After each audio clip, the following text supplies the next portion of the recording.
તો મહીસાગર નદીમાં પાણીની સતત આવક વધી રહી છે। ચોમાસામાં પહેલીવાર મહીસાગર નદી બે કાંઠે વહી રહી છે। કડાણા ડેમમાંથી 4.5 લાખ ક્યુસેક પાણીની આવક થઈ। પાનમ ડેમમાંથી 67,162 ક્યુસેક પાણી નદીમાં છોડાયું। નીચાણવાળા વિસ્તારોને સાવચેત કરવામાં આવ્યા છે। ચોમાસામાં પહેલી વખત મહીસાગર નદી બે કાંઠે વહી રહી છે, ત્યારે નીચાણવાળા વિસ્તારોમાં રહેતા લોકોને એલર્ટ આપી દેવામાં આવ્યું છે। નદીમાં હજુ પણ સતત પાણીની આવક વધી રહી છે। કડાણા અને પાનમ ડેમમાંથી મહીસાગર નદીમાં પાણી છોડવામાં આવતા ચોમાસામાં પહેલી વખત મહીસાગર નદી બે કાંઠે વહી રહી છે અને પોતાનું રૌદ્ર સ્વરૂપ દેખાડી રહી છે।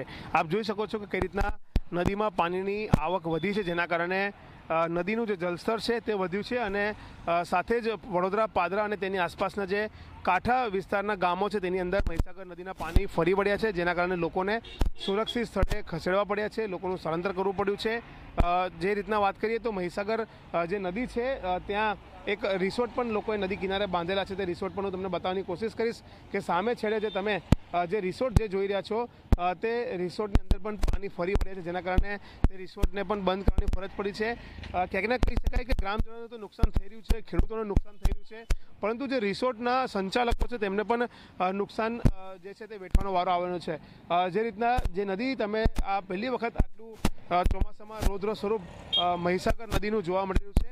મહત્વની બાબત છે કે નદીની સપાટીમાં વધારો થતાં તંત્ર દ્વારા